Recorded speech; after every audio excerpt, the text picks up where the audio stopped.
Scotland के समुद्र किनारे से दूर एक सुनसान द्वीप पर माइकल नाम का आदमी अकेला रहता है। उसका साथ देने के लिए बस उसका एक वफादार कुत्ता है। हफ्ते में एक बार जेस्सी और उसका अंकल नाव से उसके लिए जरूरी सामान लेकर आते हैं, लेकिन माइकल हमेशा उनसे दूरी बनाए रखता है। जैसे ही वे सामान रखकर लौटते हैं, वह बिना कुछ बोले क्रेट उठाकर अंदर ले जाता है। एक दिन जेस्सी सामान के साथ एक छोटा सा तोहफा भी दरवाजे पर रख देती है। नाव के दूर जाते ही माइकल बाहर आता है, क्रेट उठा लेता है, लेकिन गिफ्ट को वहीं फर्श पर छोड़ देता है। बाकी दिन वह शराब पीते हुए खुद के साथ शतरंज खेलता रहता है, जैसे उसे किसी की जरूरत ही ना हो।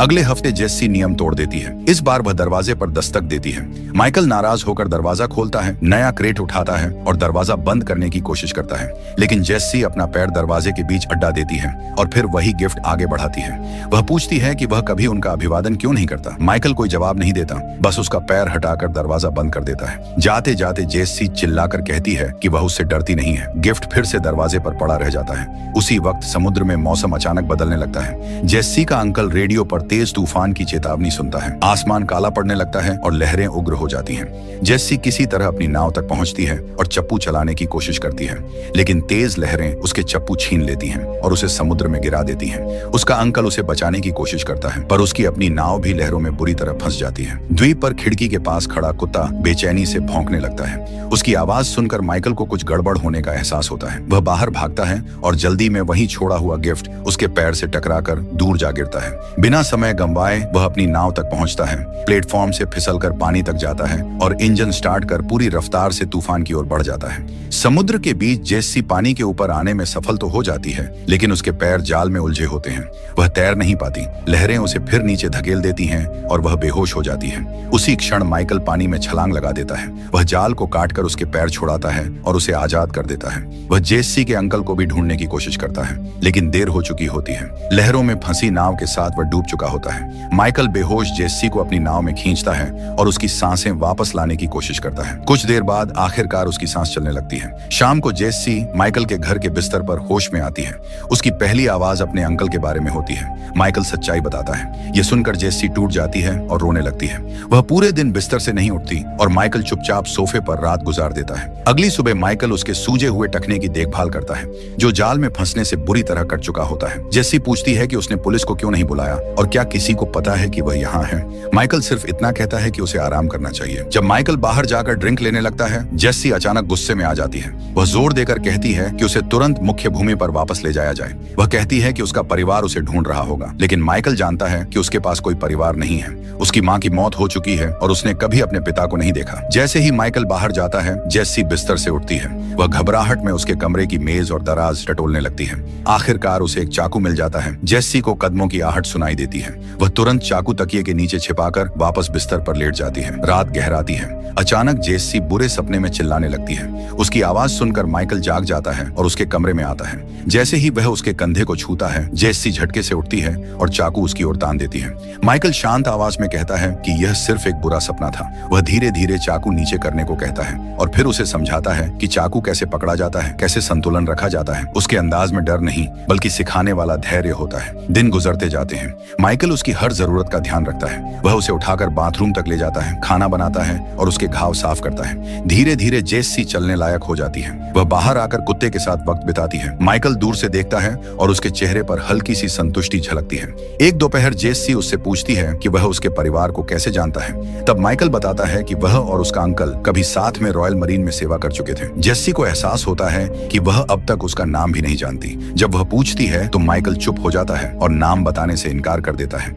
फिर जेस्सी हंसते हुए कहती है कि कुत्ते का भी कोई नाम नहीं है। वह उसे जैक बुलाने का फैसला करती है। माइकल कुछ नहीं कहता, लेकिन उसे बुरा भी नहीं लगता। शाम को शतरंज खेलते हुए जेस्सी उसकी चालों पर टिप्पणी करती है, जिससे साफ होता है कि वह खेल में काफी माहिर है। माइकल उसके टखने की जांच करता है और देखता है कि घाव में संक्रमण हो गया है। जेस्सी कहती है कि उसे अस्पताल ले चलो, लेकिन माइकल मना कर देता है। वह वादा करता है कि जो जरूरी होगा वह खुद लेकर आएगा। माइकल नाव लेकर द्वीप से निकल जाता है। उसके जाने के बाद जेस्सी उसके डेस्क पर रखी चीजें देखती है। उसे एक कागज मिलता है। उस पर उसका और जैक का बना हुआ चित्र है। वह दराज खोलती है तो पाती है कि माइकल ने आखिरकार वह तोहफा खोल लिया था। अंदर एक छोटा सा स्नो ग्लोब है, जिसमें उसी द्वीप जैसा एक लाइट हाउस बना हुआ है।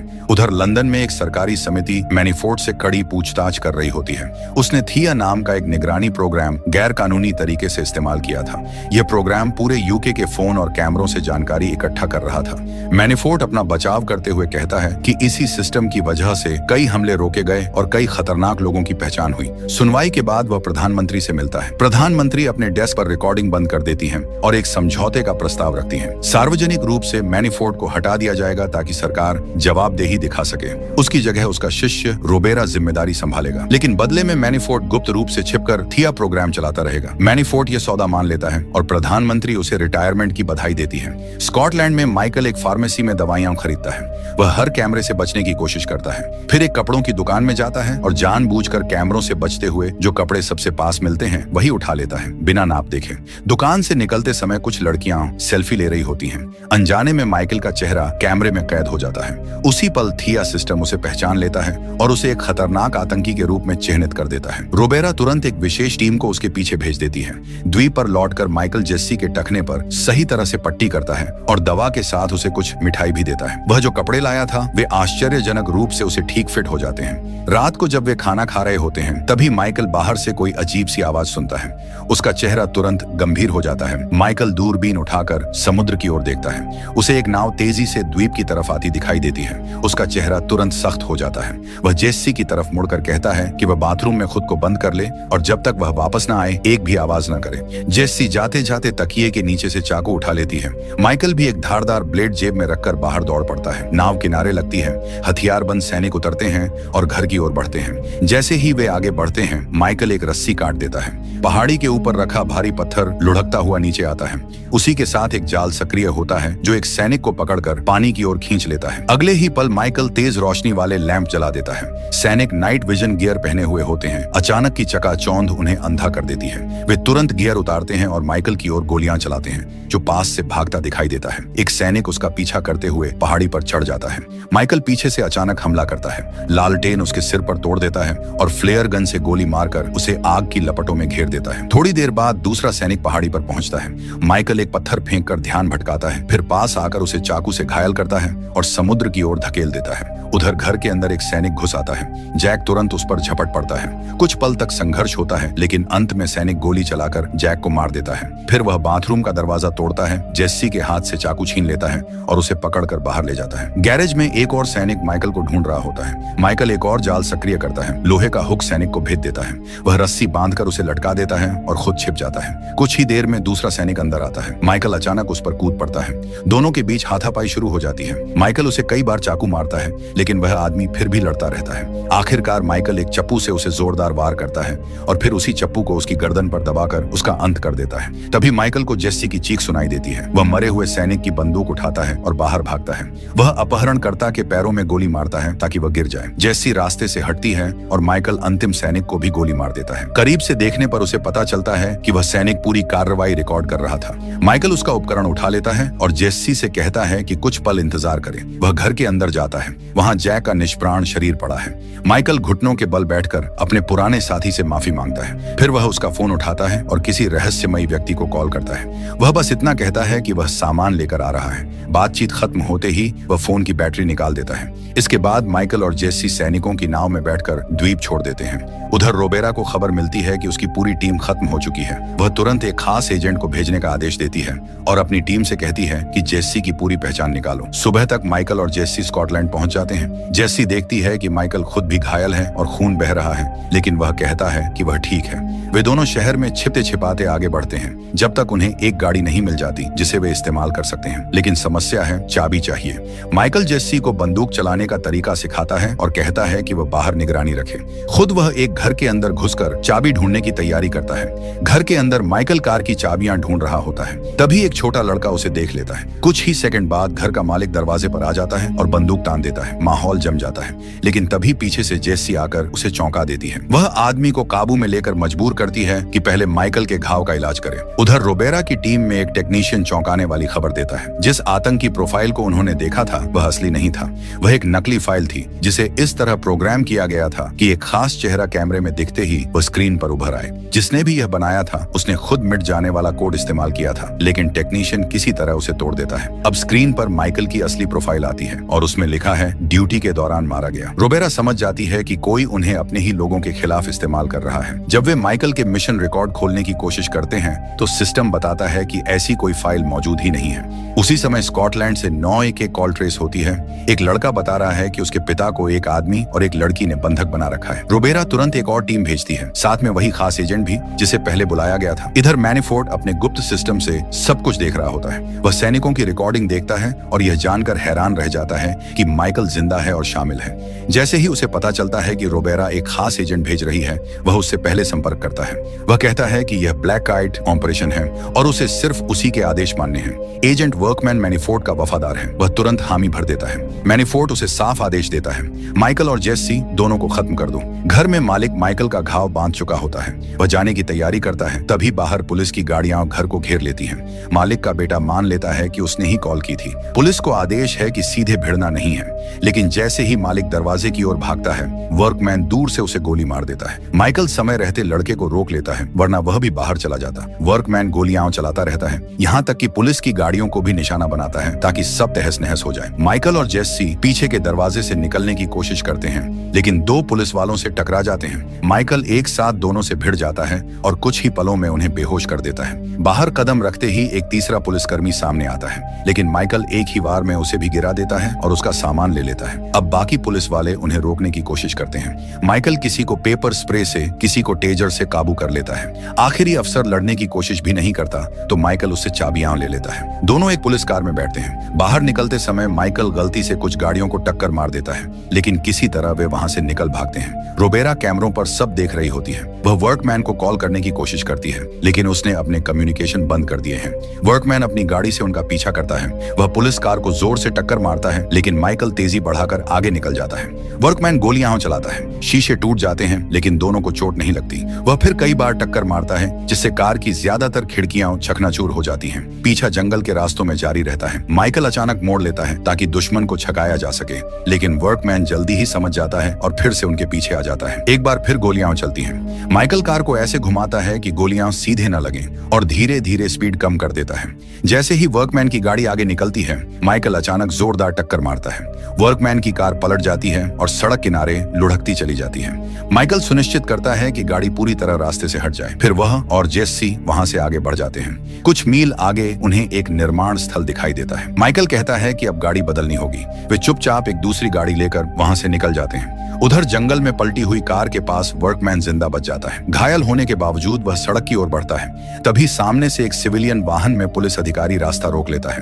वर्कमैन बिना हिचकिचाए उस अधिकारी को गोली मार देता है और एक आम नागरिक को गाड़ी देने पर मजबूर कर देता है। वह फिर से पीछा शुरू कर देता है। ऑफिस में रोबेरा मैनीफोर्ड को कॉल करती है और सीधे पूछती है, क्या वह माइकल को जानता है? मैनीफोर्ड सच्चाई बताता है। कई साल पहले उसने ब्लैक आइट्स नाम का एक गुप्त प्रोग्राम चलाया था। यह चुनिंदा एजेंट्स की टीम थी जो सरकार की सीधी निगरानी के बिना काम कर सकती थी।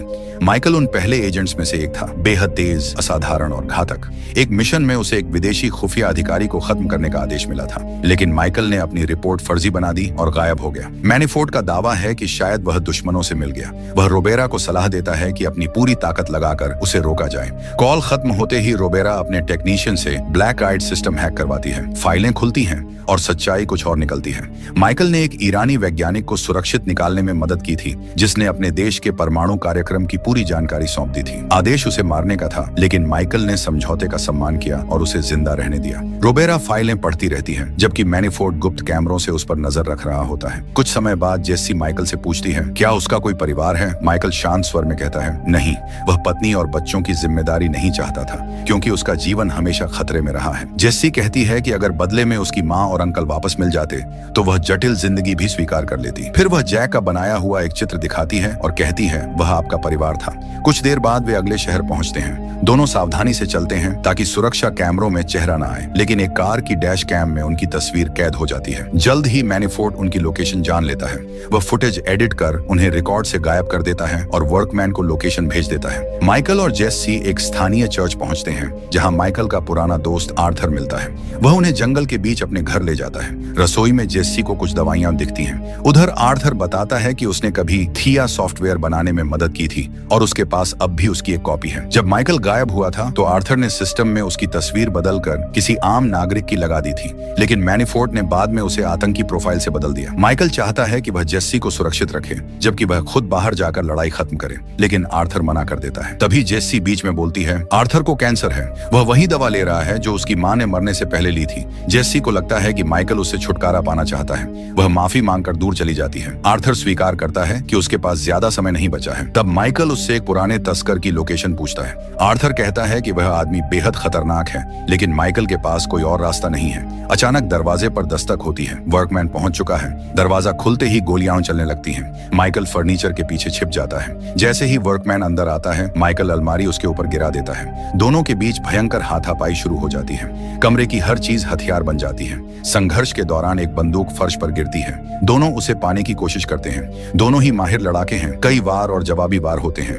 आखिरकार वर्कमैन भारी पड़ता है और माइकल को दबोच लेता है। जैसे ही वह अंतिम वार करने वाला होता है, जेस्सी बंदूक तान देती है और उसे रुकने के लिए चिल्लाती है। वर्कमैन झपट कर उसे भी काबू करने की कोशिश करता है। उसी पल माइकल पास पड़ी नेल गन उठाता है और उस पर कई वार करता है। मौका मिलते ही वह जेस्सी का हाथ पकड़कर बाहर भागता है। वर्कमैन फिर से गोली चलाता है, लेकिन वे आर्थर तक पहुंच जाते हैं और उसकी कार में बैठकर निकल जाते हैं। वर्कमैन पीछे भागता है, गोलियां चलाता है, लेकिन अब बहुत देर हो चुकी है। इसी बीच मैनिफोर्ड उसे मैसेज भेजता है, काम पूरा हुआ? वर्कमैन छोटा सा जवाब देता है, नहीं।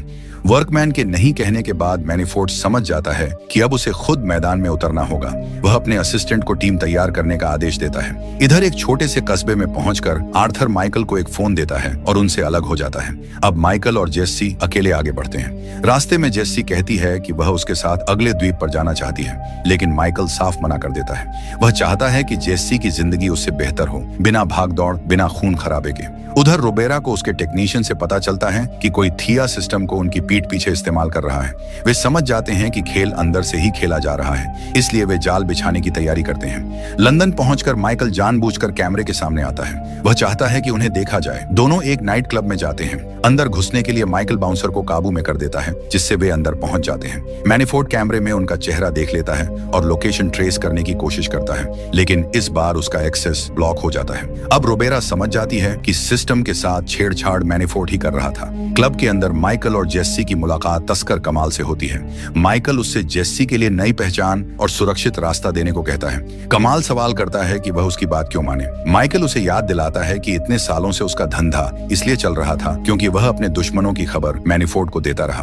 लेकिन अब मैनिफोर्ड खुद छिपकर गैर कानूनी काम कर रहा है और रास्ते में आने वालों को खत्म कर देगा। चूंकि माइकल ने जानबूझकर कैमरों में चेहरा दिखाया है, एजेंट जल्द ही क्लब में पहुंच जाएंगे। कमाल के पास मदद करने के अलावा कोई रास्ता नहीं बचता। कुछ ही देर में कमाल कागज तैयार कर देता है। नाव 30 मिनट में रवाना होगी। माइकल और जेस्सी बाहर निकलने की कोशिश करते हैं, लेकिन मैनिफोर्ड की टीम क्लब पहुंच चुकी होती है। माइकल एक एजेंट पर झपटता है, उसे काबू करके उसकी बंदूक छीन लेता है और गोली मार देता है। तेज म्यूजिक की वजह से भीड़ को कुछ समझ नहीं आता। वह बार से एक गिलास उठाकर तोड़ता है और दूसरे एजेंट को घायल कर देता है। तीसरा दुश्मन भी जल्दी गिर जाता है, लेकिन इस बार कुछ लोग नोटिस करने लगते हैं। दोनों बाथरूम कॉरिडोर की ओर भागते हैं। वहां एक और एजेंट उनका रास्ता रोकता है। गोलियों की आवाज गूंजती है। माइकल दुश्मनों का ध्यान भटकाकर जेस्सी को वापस क्लब के हॉल में खींच लाता है। अचानक एजेंट उसे घेर लेते हैं और उसे पीटने लगते हैं। जेस्सी बचाने की कोशिश करती है, लेकिन एक आदमी उसे गिरा देता है। माइकल मौका देखकर उसे गोली मार देता है। अब भीड़ में अफरा तफरी मच जाती है। लोग भागने लगते हैं। इस अफरा तफरी में एक एजेंट जेस्सी को पकड़कर बाहर ले जाता है। माइकल तुरंत आर्थर को कॉल करता है, जो सिक्योरिटी कैमरों से अपहरणकर्ता का पीछा कर रहा होता है और दिशा बताता है। जेस्सी को एक वैन में डाला जा रहा होता है। तभी रोबेरा की टीम भी सड़क ब्लॉक कर देती है। माइकल उन्हें भी दुश्मन समझता है और रास्ता बनाने के लिए कुछ को गिरा देता है। आखिरकार वह वैन तक पहुंचता है,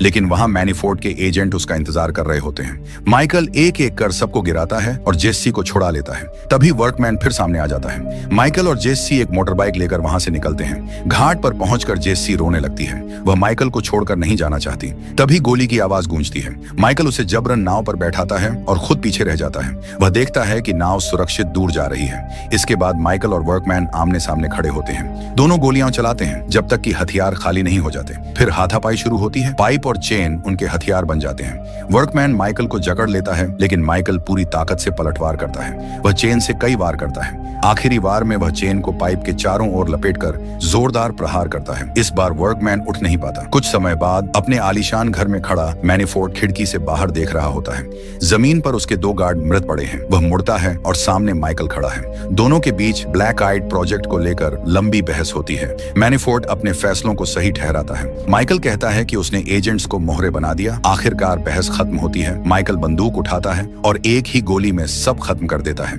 3 महीने बाद स्पेन में जेस्सी एक नई जिंदगी शुरू कर चुकी है। नई पहचान, नया घर, नया भविष्य। रोबेरा और उसकी टीम अब भी उस पर नजर रखे हुए हैं। उन्हें उम्मीद है कि माइकल किसी दिन उससे मिलने आएगा। एक दिन जेस्सी एक कैफे में बैठकर किताब पढ़ रही होती है। निगरानी कर रही टीम अचानक उसे स्क्रीन पर खो देती है क्योंकि कोई कैमरा हल्का सा घुमा देता है। उसी समय वेट्रेस उसके लिए एक छोटा बैग लाती है। जेस्सी बैग खोलती है और अंदर शतरंज की एक गोटी पाती है। सड़क के उस पार माइकल खड़ा होकर उसे देखता है। जेस्सी जैसे ही मुड़कर आसपास देखती है, माइकल वहां से जा चुका होता है। अगर आपको ऐसी ही कहानियां पसंद हैं तो चैनल को सब्सक्राइब करें और नोटिफिकेशन ऑन करें। धन्यवाद देखने के लिए।